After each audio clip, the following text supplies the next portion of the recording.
نحمده ونصلي ونسلم على سيدنا ومولانا محمد رسوله النبي الأمين المكين الحنين الكريم الرؤوف الرحيم. أما بعد، بسم اللہ الرحمن الرحیم. معزز اساتذہ، طلبہ، طالبات، جملہ سامعین و ناظرین اور مجالس العلم کے سلسلہ کے ذریعے پوری دنیا کے متعلمین اور متعلمات اور مستفیدین و مستفیدات، الحمدللہ تعالی ہم نے پچھلی نشست ضرورت مذہب اور وجود باری تعالیٰ کے موضوع پر پہلی دلیل کے بیان کے ساتھ ختم کی، اور وہ پہلی دلیل جسے ہم نے مذہب کی ضرورت کو ثابت کرنے اور وجود باری تعالیٰ پر عقیدہ رکھنے کی ضرورت کو واضح کرنے کے لیے بیان کیا، وہ تھی دنیا کی ہر زبان و ادب، ہر لغت اور ہر علم و فن کے جو بنیادی قواعد و ضوابط ہیں، بنیادی مسلمات ہیں، ان سے استدلال کیا تھا کہ تمام بنیادی مسلمات کو عقل کے تنقیدی تجزیے کے بغیر ہمیشہ سے قبول کیا جاتا رہا ہے، اور آج بھی اسی طرح بلا چون و چرا عقل تسلیم کرتی ہے. اور عقل کا دخل بنیادی تصورات اور بنیادی مسلمات کے وجود میں آ جانے یا انہیں تسلیم کر لیے جانے یا ان پر کامل اعتماد کر لیے جانے کے بعد شروع ہوتا ہے. عقل کا دخل اس خاص مرحلے کے بعد شروع ہوتا ہے. ان بنیادی مسلمات کی تشکیل میں اور ان کی قبولیت میں عقل کا، تنقید کا، اعتراض کا، عقلی دلائل کا، عقلی تجزیے کا کوئی دخل نہیں ہوتا. بنیادی تصورات اور بنیادی مسلمات ہمیشہ نقلی دلیل سے مانے جاتے ہیں، سماعی دلیل سے مانے جاتے ہیں. اس حوالے سے ہم نے حروف کی پہچان مختلف زبانوں میں، اردو میں، انگلش میں، عربی میں، الفاظ کی پہچان، جملوں کی تشکیل، گرامر کی تشکیل، گرامر کے اصول و ضوابط اور قواعد کا بیان، ان تمام چیزوں کو الگ الگ ڈسکس کیا تھا. آج اللہ جل مجدہ کی توفیق سے ہم ایک دوسری دلیل کو شروع کر رہے ہیں، ضرورت مذہب اور وجود باری تعالیٰ کے موضوع پر. اور دوسری دلیل ہے روزمرہ کی ہماری انفرادی زندگی ہو، اجتماعی زندگی ہو، معاشرتی زندگی ہو، عائلی زندگی ہو، دفتری زندگی ہو، اداراتی زندگی ہو، تو روزمرہ کی زندگی میں جملہ معاملات کے اندر نظم اور ضبط ہوتا ہے، ڈسپلنز ہوتے ہیں، اور ڈسپلنز کو ہم من و ان فالو کرتے ہیں. اس روزمرہ کی زندگی میں پائے جانے والے نظم و ضبط سے استدلال کیا جا رہا ہے.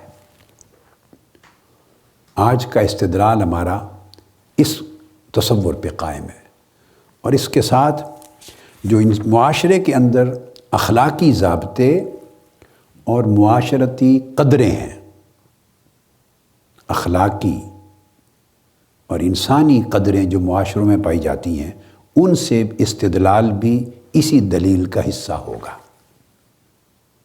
انفرادی زندگی کے حوالے سے اور اجتماعی زندگی کے حوالے سے ہم ایک بڑی سادہ اور بنیادی بات سے شروع کرتے ہیں اس دلیل کے بیان کو.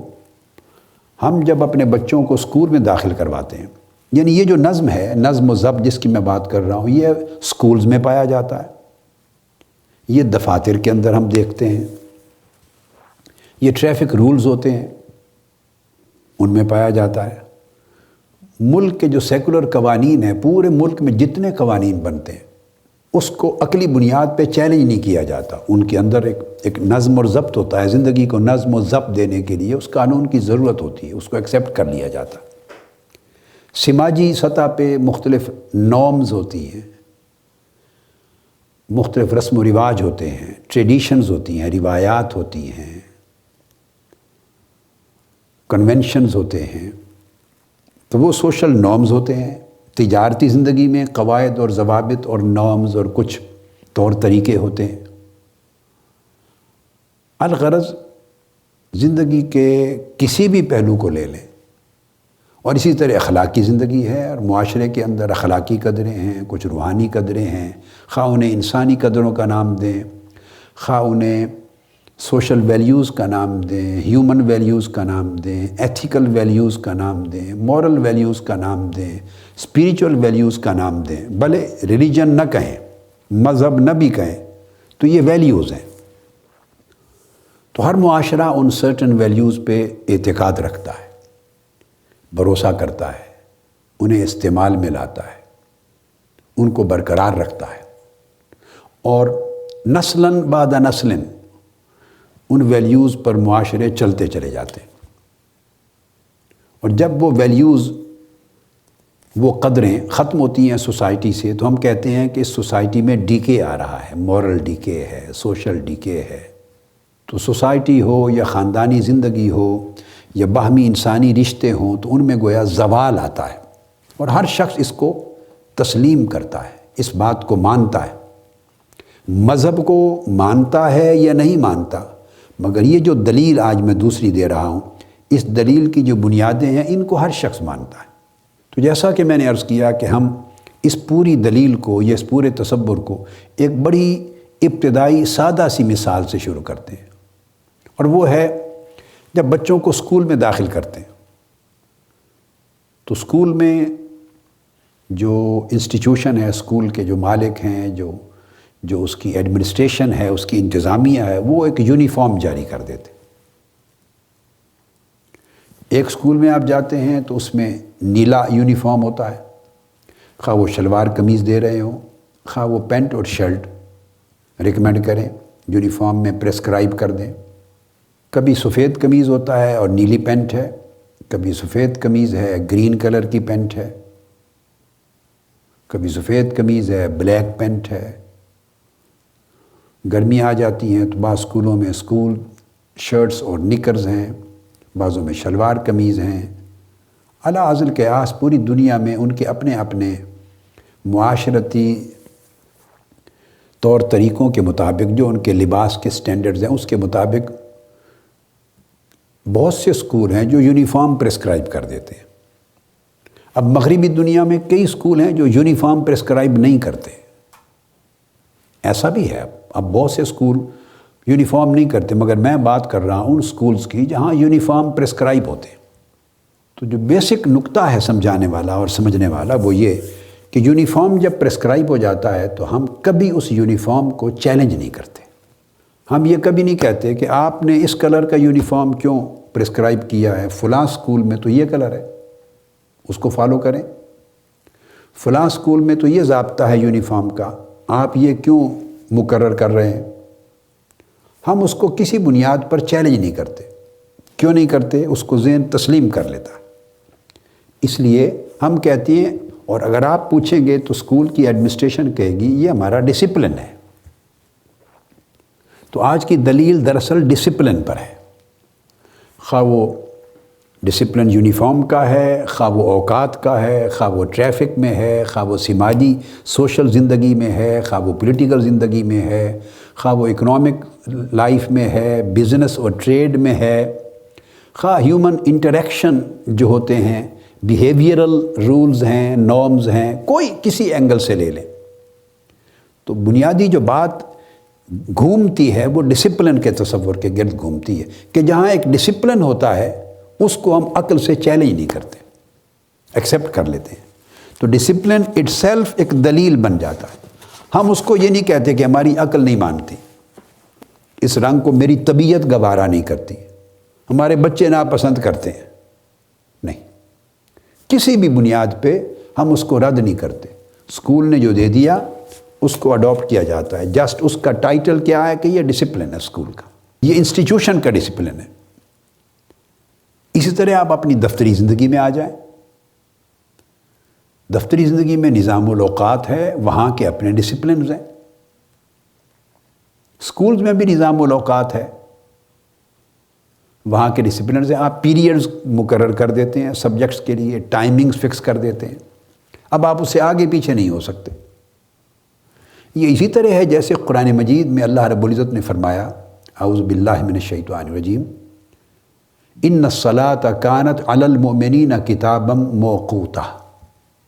تو اللہ رب العزت نے بھی ایک ڈسپلن فکس کر دیا ہے کہ 5 نمازیں ہیں، ان کے یہ اوقات ہیں، ٹائم فکس کر دیے ہیں، آگے پیچھے نہیں کر سکتے، یہ ادا ہوگی یا قضا ہوگی. تو نظام الاوقات اسکولوں میں ہوتا ہے، دفاتر میں ہوتا ہے، آپ اس کو چیلنج نہیں کرتے. ادھر سوال کرتے ہیں، یعنی انسانی ذہن ہے نا، مذہب کی بات آ جائے تو وہاں بالکل عقل کو ایبسلیوٹ اتھارٹی دیتے ہیں کہ عقل نہیں مانتی اس کی، کیا ضرورت ہے، وائی. یہاں ہم ہمیشہ وائی لگاتے ہیں.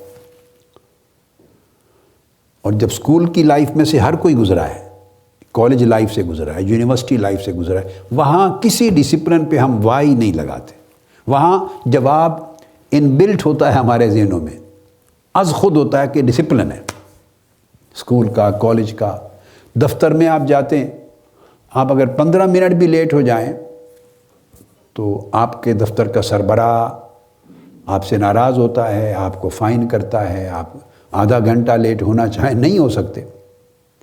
5 منٹ بھی لیٹ جائیں تو آپ کو اس کا کوئی نہ کوئی نقصان ہوتا ہے، اور آپ اس کو چیلنج نہیں کرتے کہ یہ کیا فرق پڑا کہ 9 بجے کا ٹائم تھا 9 اور میں 5 منٹ لیٹ آ گیا ہوں، کیا فرق ہو گیا، میں 5 منٹ آخر پہ زیادہ دے دوں گا. یہ آپ کی سوچ ہے. آفس کہتا ہے نو، یہ ڈسپلن کی خلاف ورزی. آپ بھلے 10 منٹ زیادہ دینا چاہیں، گھنٹہ دینا چاہیں، مگر نہیں، آپ نے ایگزیکٹلی اتنے بجے یو ہیو ٹو ارائیو.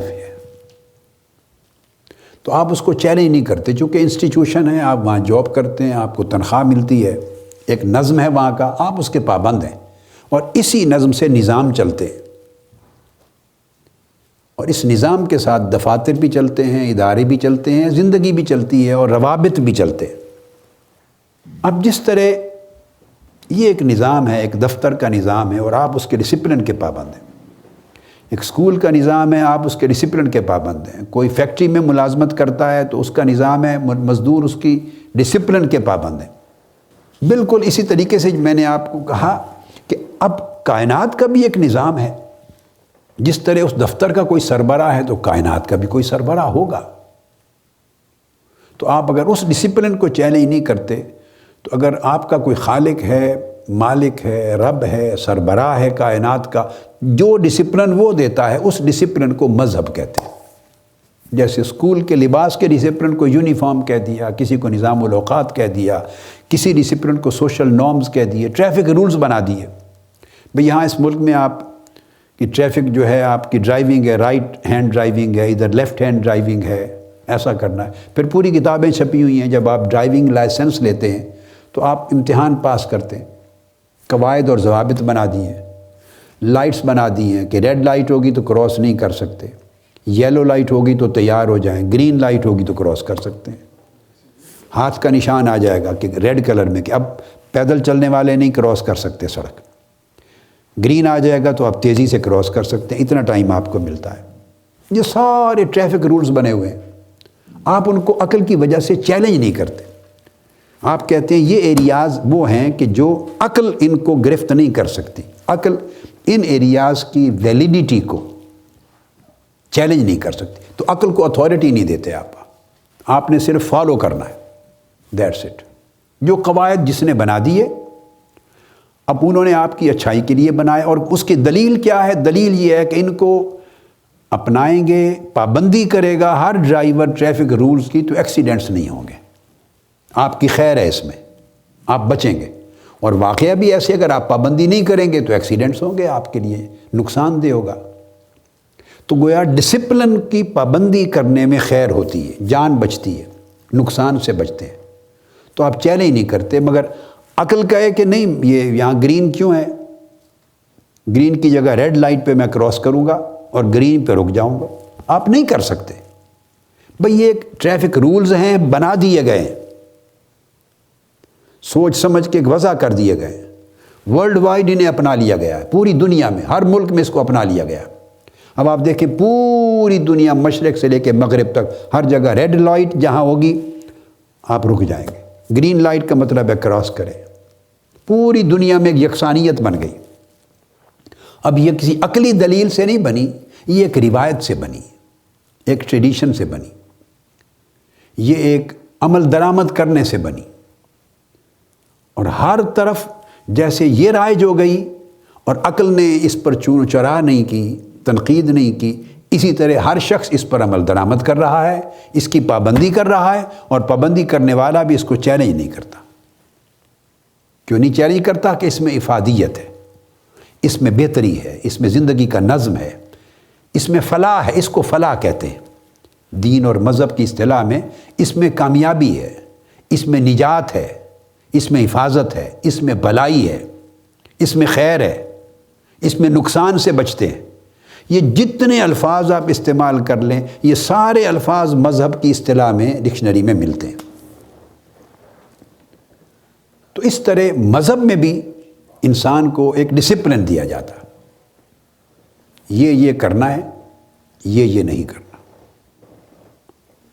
کیوں نہیں کرنا؟ اس کے کرنے میں شر ہے، نقصان ہے۔ کیوں کرنا ہے؟ اس کے کرنے میں نجات ہے، فلاح ہے، بھلائی ہے۔ اس سے جو بنیادی تصور میں لے رہا ہوں، اسی طرح اس سے نچلے کمزور درجے پہ آ جائیں تو سوشل نارمز ہوتی ہیں، سوسائٹی کے اندر ایک ویلیوز ہوتی ہیں۔ یعنی ایک دوسرے کو جب ملتے ہیں تو ویلکم کرنے کے بھی ایک آداب، یہ آداب ہوتے ہیں جس کو ایٹیکیٹس بھی کہتے ہیں، اس کے طور طریقے ہوتے ہیں۔ جدا ہوتے ہیں ایک طور طریقے ہوتے ہیں، ایک دوسرے کو آپ ہیلو ہائی کہتے ہیں انگلش میں، ملتے ہوئے السلام علیکم کہتے ہیں، ہٹتے ہوئے خدا حافظ کہتے ہیں۔ یہ آداب زندگی ہے۔ بیٹھتے ہیں تو ایسے پاؤں ٹانگیں پھیلا کے دوسرے کی طرف نہیں بیٹھتے، تھوکتے کسی کے سامنے مجلس میں نہیں ہے۔ یہ نظافت اور شرافت اور طبیعت کی جو عمدگی ہے اس کے خلاف ہے، یہ سوشل نارمز کے خلاف ہے۔ دور جگہ جا کے تھوکیں گے آپ، کوئی چیز صفائی کی خاطر کوئی ٹیشو پیپر یا کوئی چیز سڑک پہ نہیں پھینکتے، ڈسٹ بن دیکھتے ہیں۔ اب یہ ساری کی ساری چیزیں عقل اس کو چیلنج نہیں کرتی، اس لیے کہ عقل نے اس کو تسلیم کر لیا ہوا ہے کہ اس میں صفائی اسی میں ہے، بہتری اس میں ہے، ورنہ گندگی ہوگی، غلاظت ہوگی، سارا کا سارا معاشرہ، سوسائٹی، سڑکیں، گلیاں ڈسٹ بن بن جائے گا۔ عقل نے اس کی افادیت کی بنیاد پہ قبول کر لیا ہوا ہے، اس کو عقلی تنقیدی تجزیاتی حوالے سے چیلنج نہیں کیا، نظام جو بنا دیا ایکسیپٹ کر۔ یہ سوشل نارمز بھی ہیں، ورنہ کوئی کہے کہ یہ میری ذاتی آزادی پہ پابندی ہے، میں یہ چیز یہاں بیٹھنا چاہتا ہوں۔ آپ رستے میں چلتے ہوئے رفع حاجت نہیں کر سکتے، پیشاب نہیں کر سکتے، آپ چلتے چلتے ایسے کھاتے پیتے، کھانا چلتے سڑکوں پر کھا پی رہے ہوں، ایسے نہیں کرتے، ایک سائیڈ پر ہوتے ہیں۔ یعنی ہر زندگی کے ہر عمل میں ایک طریقہ ہے، حتیٰ کہ خواتین ہوتی ہیں، ویسٹرن ورلڈ میں کہتے ہیں لیڈیز فرسٹ، بھی خواتین پہلے جائیں۔ بعض سوسائٹی میں یہ فرق نہیں ہے تو چلو نہیں، ورنہ ہماری مسلمانوں کی سوسائٹیز میں اگر آپ کسی بس میں ہیں اور سیٹ نہیں ہے، خواتین آ جاتی ہیں تو آپ اٹھ جاتے ہیں، ان کو بیٹھنے کی جگہ دے دیتے ہیں۔ آپ کے اس عمل کو اچھا سمجھا جاتا ہے، آپ جب مسکرا کے ملتے ہیں اچھا سمجھا جاتا ہے۔ تو یہ چھوٹی سطح سے لے کر اخلاقی دائرے میں چھوٹی چھوٹی نارمز ہیں، ویلیوز ہیں، اقدار ہیں، ایٹیکیٹس ہیں۔ بڑی سطح پہ چلتے جائیں تو یہ لاز بن جاتے ہیں، رولز بن جاتے ہیں، طور طریقے ہو جاتے ہیں۔ اور چلے جائیں جب لاز بن جاتے ہیں تو خلاف ورزی پہ جرمانے ہوتے ہیں، سزائیں ہوتی ہیں۔ اور یہ چھوٹی سطح سے ناپسندیدگی کے عمل سے لے کر خلاف ورزی پر سزا ہونے تک، یہ سارے جو مدارج اور مراتب ہیں عقل انہیں قبول کرتی چلی جاتی ہے، بلا چون و چرا، بغیر کسی عقلی تنقید کے، تجزیے کے اور عقلی پیمانے پہ پرکھے بغیر نہیں۔ اس کا ایک ہی پیمانہ ہے کہ یہ معاشرتی اقدار ہے، یہ ہماری سوسائٹی کی ویلیوز ہیں، یہ ہمارے طور طریقے ہیں، اور انہی ویلیوز کے ساتھ سوسائٹی زندہ ہے۔ اور حتیٰ کہ لوگ کہتے ہیں کہ اگر یہ ویلیوز نہ رہیں تو گویا یہ وہ سوسائٹی نہیں رہی، اس سوسائٹی کی پہچان یہ ویلیوز ہیں۔ یہ ساری کی ساری زندگی ہر طرح کے اقدار کے ساتھ اور ان کے اندر ایک نظم کے ساتھ، ایک ضبط کے ساتھ، ایک ڈسپلن کے ساتھ معمور ہے اور ہر کوئی اس کو قبول کرتا ہے۔ اسی طرح اسپریچول لائف میں بھی یہ ہماری جسمانی زندگی کو ریگولیٹ کرنے کے نظم ہے۔ میں نے چند ایک مثالیں دی ہیں، سادہ مثالیں دی ہیں تاکہ ہر شخص کو، بچوں کو بھی سمجھنے میں مدد ملے اور ان کے ذہن میں کلک کرے بات کہ ہم ان کو اتھارٹی کے ساتھ، ان کی اتھارٹی کو، ان کی ویلیڈیٹی کو، ان کی نیسیسٹی کو، ان کی زندگی کے ساتھ ریلیونس کو ہم چیلنج نہیں کرتے عقل سے۔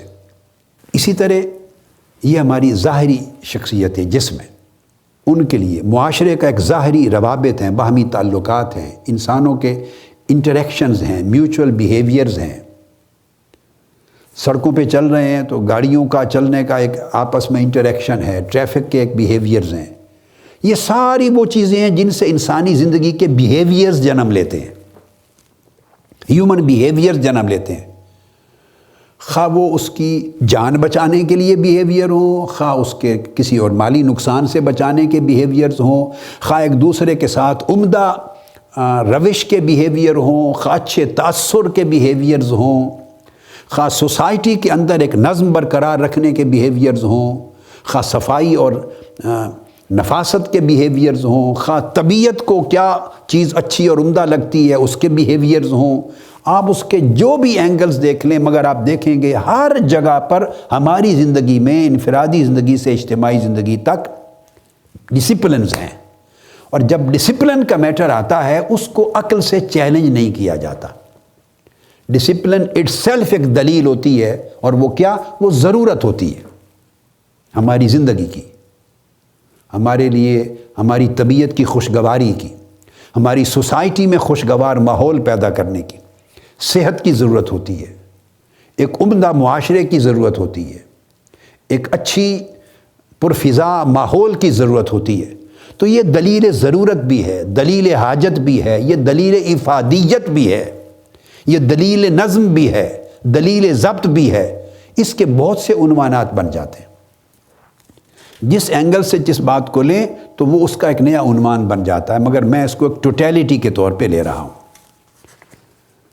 اب اسی سے آگے بڑھتے بڑھتے اخلاقی قدریں بن جاتی ہیں اور معاشرتی اقدار اور معاشرتی ضابطے بن جاتے ہیں۔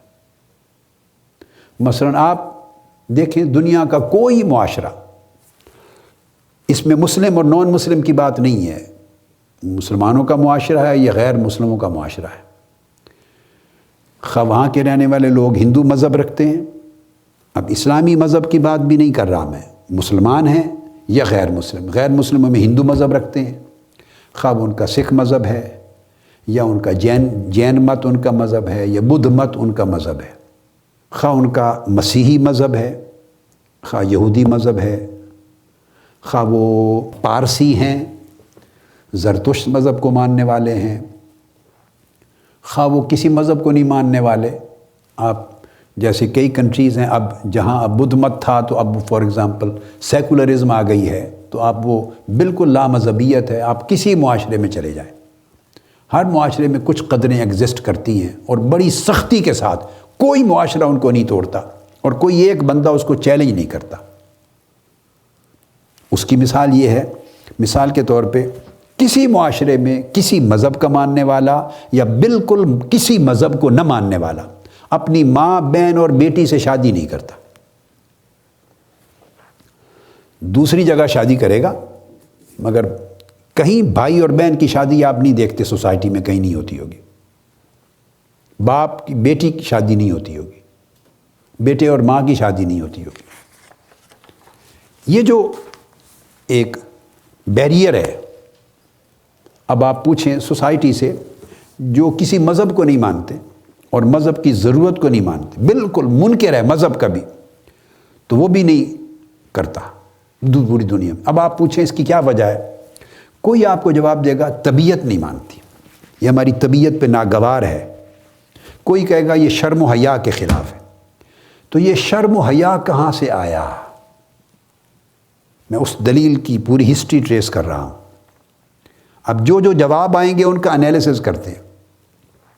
کوئی کہے گا میری طبیعت نہیں مانتی، تو اس پہ سوال بنتا ہے کہ طبیعت میں یہ بات کس نے ڈالی، یا کہاں سے آئی طبیعت میں کہ اس کو نہیں مانتی، اس دوسری خاتون سے شادی کو طبیعت مانتی ہے، یہ جو وہ کسی کی ماں بہن بیٹی ہے، وہ کسی کی ماں بہن بیٹی ہے، اس سے طبیعت مانتی ہے شادی کو، اپنی ماں بہن بیٹی سے نہیں مانتی۔ جائز بات ہے، درست بات ہے، مگر یہ جب وہ کہے گا، چونکہ مذہب کو وہ مانتا نہیں، وہ کہے گا میری طبیعت گوارا نہیں کرتی، تو طبیعت میں یہ شعور، یہ خیال کہاں سے آیا؟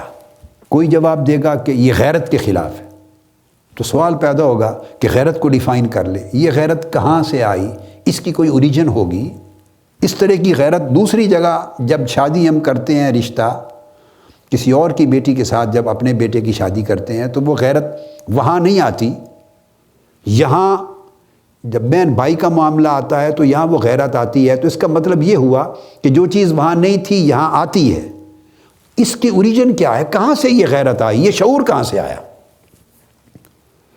کوئی شخص یہ کہے گا کہ طبیعت کی بات نہیں کرے گا، غیرت کی بات نہیں کرے گا، تو وہ کہے گا کہ شرم اور حیا بھی کوئی چیز ہوتی ہے۔ بالکل درست ہے، تو وہ شرم اور حیا کہاں سے آیا، کیسے آیا؟ یہ امتیاز جانوروں میں نہیں ہے، کہ جانوروں کو وہ شعور حاصل نہیں جو شعور انسان کو اللہ رب العزت نے دیا ہے۔ جانور چونکہ اس شعور سے آ رہی ہیں، وہ امتیاز نہیں کرتے۔ انسان کو یہ شعور اللہ نے دیا ہے تو وہ یہ امتیاز کر رہا ہے۔ تو یہ امتیاز جس شعور سے انسان کر رہا ہے، اس شعور کی کوئی ہسٹری ہے، چونکہ مذہب کو تو وہ مان نہیں رہا، تو اس شعور کی اپنی پھر کوئی ہسٹری ہوگی، اس کا کوئی اپنا اوریجن ہوگا، کہیں سے تو وہ اوریجنیٹ ہوا ہوگا، کہیں سے وہ شعور انیشیٹ ہوا ہوگا۔ کوئی آدمی اس کو معاشرتی قدروں کا نام دے دے گا، کہے گا یہ معاشرے کی قدریں ہیں۔ جواب مختلف ہوتے جائیں گے مگر سوال ایک رہے گا، یہ معاشرتی قدریں کہاں سے آئیں؟ یہ بیریئرز کہاں سے آئے کہ یہ جائز ہے؟ وہ اصطلاح جائز ناجائز کی یوز نہ کرے، مگر عملاً تو جائز اور ناجائز کا فرق کر رہا ہے۔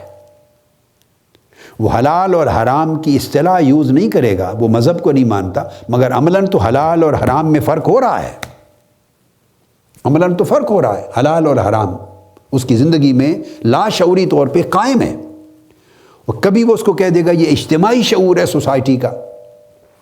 یہ سارے جواب درست ہیں ایک ایک اعتبار سے، چونکہ مذہب کو جو نہیں مانتا تو پھر یہی جواب بنتے ہیں، اور یہ سب درست ہیں۔ پھر سوال بنتا ہے کہ وہ اجتماعی شعور کہاں سے آیا، جو کلیکٹیو کانشنس ہے وہ کہاں سے آیا؟ اس کی بھی تو کوئی ہسٹری ہوگی۔ اسی طرح لباس ہے، ہم لباس پہنتے ہیں۔ دیکھیے ایک زمانہ تھا بہت پہلے جب لباس اور کپڑا وضع نہیں ہوا تھا، تو اس وقت لوگ پتوں سے اپنے جسم کو بعض حصوں کو چھپاتے تھے، اور جب یہ شعور بھی نہیں آیا تھا تو ننگے بھی ہوتے ہوں گے لوگ۔ جوں جوں چھپانے کی چیزیں ایجاد ہو گئیں، خواہ پتوں سے اپنے جسم کے حصوں کو چھپائیں، کپڑے سے چھپائیں، جوں جوں ڈیولپ ہوتا چلا گیا انسانی زندگی میں صنعت، تو اس نے چھپانا شروع کیا۔ وہ چھپانا جب وہ شروع سے نہیں چھپاتا تھا، جب اس کے پاس کوئی چیز نہیں تھی، تو یہ اچانک حیوان نہیں چھپاتے، ان کو سینس نہیں ہے۔ یہ سینس انسان میں کہاں سے آئی کہ یہ جسم کے حصے چھپانے ہیں؟ یہ شرم اور حیا کے حصے ہیں۔ بیولوجیکلی اسپیکنگ تو جیسے وہ حصے ہیں ویسے آپ کے ہاتھ بھی ہیں، ویسے آپ کے پاؤں بھی ہیں۔ بیولوجیکلی حیاتیاتی اعتبار سے آپ کے جسم کے سارے اعضاء کی طرح بقایا جو شرم اور حیا کے حصے چھپانے والے ہیں وہ بھی اسی طرح حصے ہیں، آپ کے آرگنز ہیں، آپ کے باڈی کے آرگنز ہیں، اعضاء ہیں آپ کے جسم کے۔ تو آپ دوسرے اعضاء کو نہیں چھپا رہے، کچھ خاص حصے کو، اعضاء کو چھپا رہے ہیں۔ حتیٰ کہ مغربی سوسائٹیز میں جہاں جسم کو چھپانے کا کوئی تصور ضروری نہیں رہا، اور گرمیوں میں بالکل وہ بیشتر حصہ جسم کا ننگا کرتے ہیں، تو وہ سارا لباس بھی اتار دیں تو جسم کے کچھ حصے کے اوپر وہ بھی لباس رکھتے ہیں۔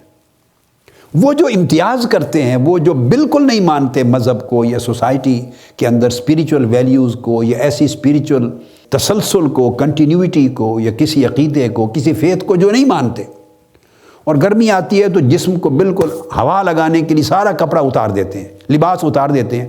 ایسے لوگ اور ایسی خواتین بھی کچھ حصہ جسم کا محفوظ رکھتے ہیں، چھپاتے ہیں۔ تو اس کا مطلب یہ ہوا کہ ان کے شعور میں یہ چیز ہے، وہ یہ چیز مانتے ہیں کہ ہیں تو سارے بایولوجیکلی اسپیکنگ، حیاتیاتی اعتبار سے، سائنسی اعتبار سے یہ سارے اعضاء ایک جیسے اعضاء ہیں، ان کے الگ الگ فنکشن ہیں، مگر وہ امتیاز کر رہے ہیں جسم کے باقی اعضاء کا، ان خاص اعضاء کے درمیان فرق کر رہے ہیں۔ اس امتیاز کا شعور کہاں سے آیا؟ کیونکہ اس کے پیچھے بھی شرم اور حیا کا تصور ہے، اس کے پیچھے بھی شرم اور حیا کا تصور ہے۔ وہ شرم اور حیا کا تصور کہ ان اعضاء کو چھپانا، انسانی اعضاء کو چھپانا، مرد بھی چھپاتا ہے، عورت بھی چھپاتی ہے۔ تو اس کی اوریجن کیا ہے؟ اگر مذہب کو نہیں مانتے تو پھر اس کی بھی، اس شرم اور حیا کی کوئی اوریجن تو ہوگی، خواہ اسے آپ ہیومن کانشنس کا نام بھی دے دیں، تو انسانی ضمیر کا نام دے دیں، تو اس ضمیر میں یہ شعور کس نے رکھا؟ یہ کیسے داخل ہوا؟ انسانی اعضاء کے اندر مختلف فرق کرنا یہ کیسے پیدا ہوا؟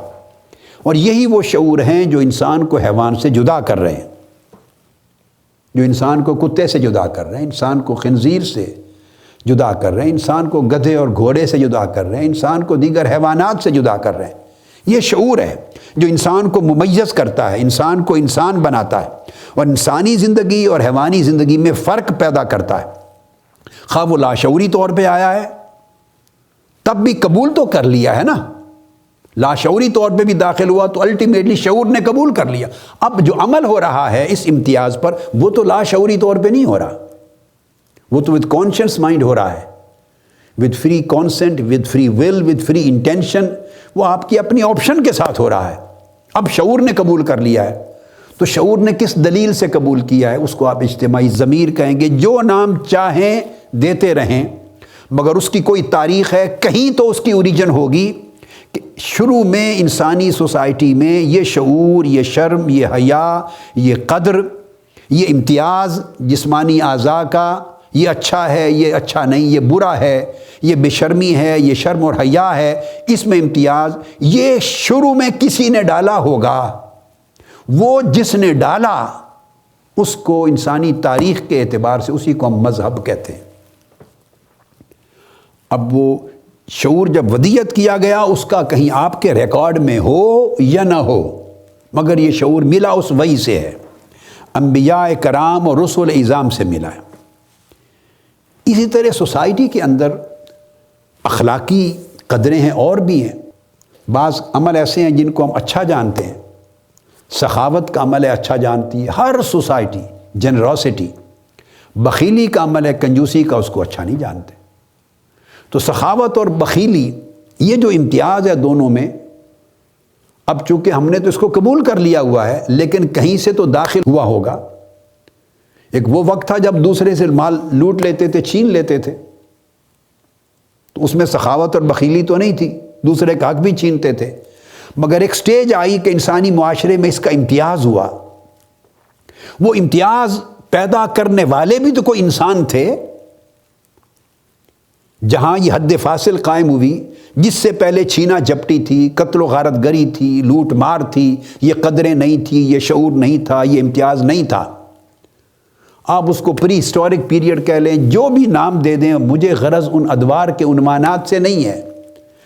وہ انسانی تاریخ کا طویل ترین دورانیہ جو بھی لے لیں، جس سٹیج پر یہ فرق، یہ امتیاز، یہ شعور داخل ہوا، تو جب داخل ہوا تو از خود تو نہیں آ گیا نا، کچھ لوگ اس کو پروپیگیٹ کرنے والے تھے، کچھ لوگوں نے اس کا پرچار کیا تھا، کچھ لوگ تسلسل سے لوگوں کو یہ باتیں کہتے تھے، ان کی گفتگو میں یہ باتیں ہوتی تھیں، ان کی تحریروں میں باتیں ہوتی تھیں، یا ان کی تعلیمات میں ہوتی تھیں، وہ پریکٹس کرتے تھے، لوگوں کو انفورس کرتے تھے، پروپیگیٹ کرتے تھے، لوگوں کے اندر یہ شعور، یہ خیال ڈالتے تھے، تو وہ بھی تو انسان تھے، انہوں نے کہاں سے لیا تھا؟ تو جب آپ اس تاریخ تک جاتے ہیں اور آپ رفتہ رفتہ انسانی شعور نے، انسانی عقل نے، انسانی ضمیر نے، انسان کی سوچ نے، انسان کی عادت نے، انسان کی طبیعت نے، جو بھی چاہیں، رفتہ رفتہ ان تمام چیزوں کو قبول کر لیا، اور کبھی کسی سٹیج پہ ان کو چیلنج نہیں کیا۔ جو چیلنج کرتا ہے وہ سیکولر سوسائٹی میں بھی اچھا نہیں سمجھا جاتا، وہاں وہ شرعی اصطلاح تو استعمال نہیں کریں گے، مگر گڈ اور بیڈ کی، گڈ اور ایول کی اصطلاح تو ہر جگہ ہے۔ تو گڈنس اور ایول، اس میں بھی ایک فرق ہے علی الاطلاق، کہ اچھائی کیا ہے، برائی کیا ہے، اس کا شعور ہے۔ یہ بھی ایک سٹیج پر تو داخل ہوا۔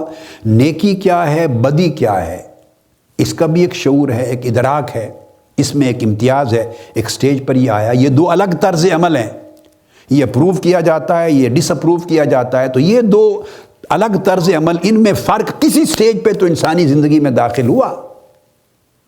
میں 14 صدیوں کی بات نہیں کر رہا کہ آقا علیہ الصلوۃ والسلام کی بعثت کے ساتھ نہیں، ہم بات مذہب کی کر رہے ہیں۔ وہ مذہب خواہ کوئی مذہب ہو، خواہ وہ مذہب اسلام ہو، خواہ وہ مذہب یہودیت ہو، خواہ وہ مذہب مسیحیت ہو، خواہ وہ ہندو مذہب ہو، خواہ وہ بدھ مذہب ہو، ہم علی الاطلاق زرتشت مذہب ہو، کوئی بھی، ہم مذہب کی بات کر رہے ہیں۔ خواہ وہ مذہب کی پیروی کرنے والے، ان کا مذہب آسمانی مذہب ہو، الہامی مذہب ہو، وحی الہی پر مبنی ہو، اور خواہ ان کے ہاں الہامی مذہب کا یا آسمانی وحی کا کنسیپٹ نہ ہو، وہ اوتار سمجھیں، کرشن چندر کا نام دیں، وہ رامائن سے لیں، وہ بھگوت گیتا سے لیں، وہ گیتا سے لیں، مہا بھارت کی داستان سے لیں، کرشن مہاراج سے لیں، رام چندر سے لیں، خواہ وہ برہما کی تعلیمات کہیں، وہ وشنو کی تعلیمات کہیں، وہ شیوا کی تعلیمات کہیں، وہ اس کو اللہ کا نام دیں، مسلمان ہیں، وہ اس کو خدا کا نام دیں، وہ اس کو کوئی نام، برہما کا نام دیں، گاڈ کہہ دیں، جو کہیں کہتے چلے آئیں، کوئی الٹیمیٹ ریئلٹی کا نام دیں، جو بھی نام دیتے چلے جائیں، مگر کوئی ایک جگہ، ایک سورس، ایک اوریجن تو ضرور ہے ہر سوسائٹی میں، کہ جہاں سے یہ قدریں، یہ اچھائی، یہ برائی ان تک آئی ہیں، ان کی کتابوں میں آئیں، ان کی سوسائٹی میں آئیں، ان کے شعور میں داخل ہوئی، ان کے ضمیر میں داخل ہوئی، ان کی عقل میں داخل ہوئی، ان کی سوچ میں داخل ہوئی، ان کی پریکٹس اور عمل میں داخل ہوئی، اور وہ قدریں بن گئیں، اور اس کو چیلنج کیے بغیر عقل ان قدروں کو ہمیشہ سے مانتی چلی آ رہی ہے۔ کیوں؟ کہ ان قدروں کے بغیر سوسائٹی اچھی سوسائٹی نہیں رہتی، ان قدروں کو قبول کیے بغیر انسان ایک اچھا انسان تصور نہیں ہوتا، ان قدروں کو قبول کیے اور عمل پیرا ان پر ہوئے بغیر انسان کی جو طرز زندگی ہے، شیوا ہے، اس کی حیات کا، اس کا بیہیویئر ہے، اس کا کنڈکٹ ہے، اس کا کریکٹرسٹکس ہیں، یہ اچھے تصور نہیں ہوتے، برے کہلاتے ہیں۔ اب یہ اچھائی اور برائی، یہ امتیاز چلتا ہے، تو اس کے بھی کوئی پیمانے ہوں گے۔ کسی سٹیج پر گریجولی ڈیولپمنٹ ہوئی ہوگی، بالکل ہوئی ہے، مگر گریجول ڈیولپمنٹ میں بھی ایک اوریجن کی سٹیج ہوتی ہے کہ جہاں سے یہ شعور یہ داخل ہوا انسان کی زندگی میں اور انسان کی سوسائٹی میں، اور جن لوگوں نے داخل کیا وہ بانیان مذہب تھے، وہ وحی الہی سے کی روشنی میں آگے لوگوں کو روشنی پہنچانے والے تھے، جنہوں نے ظلم اور انصاف کا فرق سمجھایا، جنہوں نے سخاوت اور بخیلی کا فرق سمجھایا، جنہوں نے غیرت اور بغیرتی کا فرق سمجھایا، جنہوں نے شرم و حیا اور بے شرمی کا فرق سمجھایا، جنہوں نے نیکی اور بدی کا فرق سمجھایا، جنہوں نے اچھائی اور برائی میں تمیز سمجھائی، جنہوں نے اعلیٰ اور ادنا کی تمیز سمجھائی، جنہوں نے گڈ اور ایول کی تمیز سمجھائی، یہ جو سارے تصورات تھے وہ سارے اس اوریجن سے آئے ہیں۔ یہ ساری قدریں، اس کو نام جو بھی دے دیں، ذہن میں رکھ لیں کہ ان تمام چیزوں میں انسانی عقل جب سے سوچنے لگی ہے اور سوسائٹیز میں جب سے سوچ بچار کا عمل شروع ہوا ہے، تب سے یہ چیزیں داخل ہوئی ہیں۔ اگر آپ کہیں کہ یہ داخل ہوئی ہیں، اس سورس کو مذہب کہتے ہیں۔ اب یہاں آپ کہہ سکتے ہیں کہ یہ تو بڑے بڑے فلسفی تھے، اور انسانی عقل جو ہے وہ تو پہلے زمانوں میں بے شک فلسفے کی شکل میں چلی ہے، پیرالل چیزیں چلتی تھی نا۔ ایک پولیٹکس ہے، گورنمنٹ کے حکمران ہیں، قبضے کرتے تھے، قتل و غارت کرتے تھے، ظلم و جبر کرتے تھے، انسانوں کو غلام بناتے تھے اور غیر انسانی سزائیں دیتے تھے، اور پوری دوسری معاشروں کو تباہ و برباد کرتے تھے اپنی ہوس اقتدار کی خاطر۔ یعنی ایک یہ سورس تھا،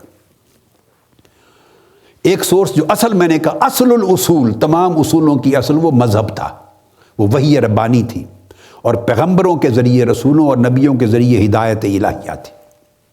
مگر انسانی زندگی میں دوسرا سورس سوچ بچار کا، وہ فلسفیوں کا تھا۔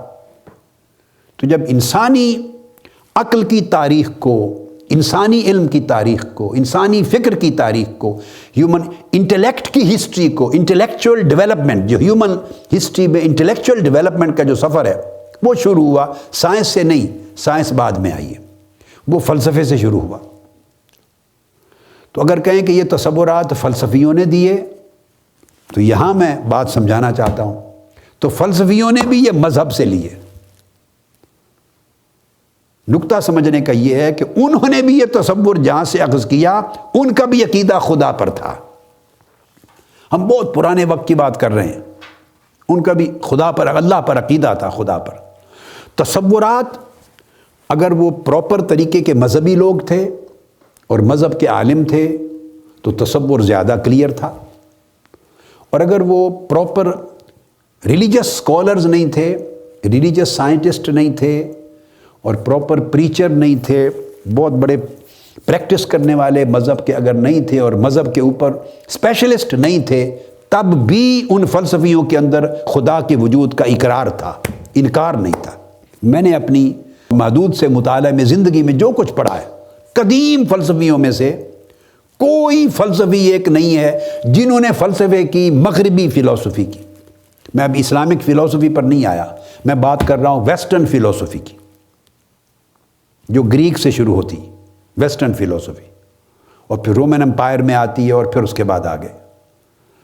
یعنی ایک وہ پیریڈ ہے کہ جو قدیم جو فلسفے کا زمانہ ہے ارتقاء کا، انسان کے عقلی علوم کے ارتقاء کا، جس کو ابتدائی نام فلسفہ دیا گیا، فلسفی، تو اینشنٹ فلسفی بھی تھی، پھر ماڈرن فلسفی بھی تھی۔ تو وہ تیسری یعنی عیسیٰ علیہ السلام کے زمانے سے چند صدیاں، کئی چند سو سال پہلے سے شروع ہوئی، اور آپ کے زمانے کے 200 سال بعد تک، تیسری صدی میں جا کے وہ فلسفے کا اینشنٹ پیریڈ کا اینڈ ہو گیا۔ اس کے بعد پھر مسیحیت آ گئی تو مذہب نے پھر ڈومینیٹ کیا، اور پھر مغربی دنیا میں وہ فلسفے کا ریوائول ہوا، مذہبی دنیا میں رینیسانس ہوا اس کا مذہبی دنیا میں آ کر، اور وہ پھر ہوا 13ویں صدی عیسوی میں، اور اس کے بعد 1000 سال درمیان میں مغربی دنیا میں عقلی علوم کے ارتقاء کا سفر بند رہا۔ یعنی مسیحیت کا ارتقاء رہا، مگر پیور جس کو فلسفی کہتے ہیں، پیور ہیومن انٹلیکچول ڈیولپمنٹ کہتے ہیں، سائنٹیفک ڈیولپمنٹ کہتے ہیں، فلسافیکل ڈیولپمنٹ کہتے ہیں، 1000 سال کو وہ ڈارک ایجز کہتے ہیں۔ اس لیے کہتے ہیں کہ عیسیٰ علیہ السلام کے زمانے کے بعد تیسری صدی میں وہ ختم ہوا، اس کے بعد ڈومیننٹ رول مسیحیت کا اور مذہب کا چلتا رہا ان کے، اور فلسفی جس طرح مجرد فلسفے کی صورت میں ارتقاء پذیر تھی وہ رک گئی، اور پھر جا کے دوبارہ ان کا دور آیا، اور وہ 13ویں صدی شروع ہو چکی تھی، 1000 سال کے بعد 13th سینچری سے شروع ہوا۔ تو یہ درمیان کا عرصہ، یہ جو اس درمیانی عرصے کے اندر کوئی تقریباً 700-800 سال کا جو پیریڈ تھا، وہ اسلام نے پوری انسانیت کو روشنی دی، منور کیا۔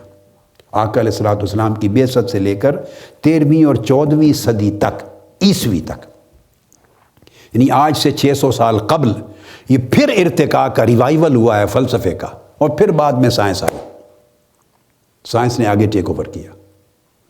تو میں ابھی ماڈرن فلسفی کی بات نہیں کر رہا ہوں، میں بات کر رہا ہوں، چونکہ جتنی گفتگو ہم کر رہے ہیں کہ معاشروں میں جب یہ قدریں داخل ہوئیں، انسانی ضمیر میں داخل ہوئیں، اجتماعی ضمیر میں داخل ہوئیں، انسانی شعور میں داخل ہوئیں، سوسائٹی میں، ہیومن لائف میں، بیہیویئر میں یہ تمیز اچھی برے کی جب داخل ہوئی، تو یہ دور ہم اس وقت کا کر رہے ہیں جہاں یہ بنیادیں رکھی گئیں ہیومن انٹلیکٹ کی ڈیولپمنٹ کی۔ اور اس میں جو میں کہہ رہا ہوں کہ ہمیشہ یاد رکھ لیں، یہ میں اپنے بیٹے اور بیٹیوں کو خاص طور پہ سمجھا رہا ہوں، نوجوان نسل کو، طلبہ اور طالبات کو، ایک بات بڑی ذہن میں رکھ لیں کہ کوئی اعلیٰ تعلیم یافتہ اونچے درجے کا نہ کوئی فلسفی منکر خدا ہوا ہے اور نہ کوئی سائنٹسٹ۔ جن لوگوں نے بھی انکار خدا کی بات کی ہے وہ اوسط درجے کے لوگ تھے، خواہ سائنسدانوں میں خواہ فلسفیوں میں، یہ اوسط سے بھی اور لوور لیول کے لوگ تھے انٹلیکچولی. ان کا انٹلیکچوئل لیول اونچا نہیں تھا. اونچا انٹلیکچوئل لیول رکھنے والے سارے لوگ قدیم زمانے سے جدید دور تک خدا کے بھی ماننے والے تھے اور مذہب کا بھی اقرار کرنے والے تھے. یہ آگے چل کے میں ان کے دلائل دوں گا. میں تو ابھی بعض اوقات پاسنگ ریفرنس اگر دے دیتا ہوں تو اس کا مطلب یہ آپ بے اطمینان نہ ہو جائیے کہ اس کا ثبوت کیا ہے. میں جو چیز کہہ رہا ہوں ہر چیز کے الگ الگ ایپیسوڈز آئیں گے، نشستیں آئیں گی، میں پھر دلائل دوں گا، ریفرنسز کوٹ کروں گا، ناموں کے ساتھ، کتابوں کے ساتھ، ان کی عبارتوں کے ساتھ.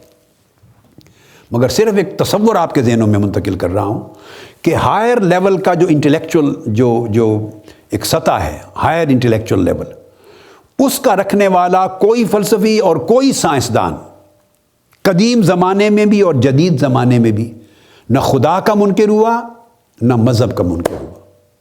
اس تصور کے بانی سب اوسط درجے کے میڈیوکرز، اس سے بھی لوور لیول کے لوگ تھے انٹلیکچوئل فیلڈ میں. خاص سائنسدان اپنے آپ کو کہتے یا فلسفی کہتے، مگر وہ کبھی ایسی سطح کے لوگ نہیں ہیں کہ جو تاریخ انسانی میں جن کی بڑی اونچی سطح ہو. آج کی گفتگو یہاں پہ ختم کرتے ہیں. تو یہ موضوع انشاءاللہ تعالی آگے چلے گا. وما علینا الا البلاغ.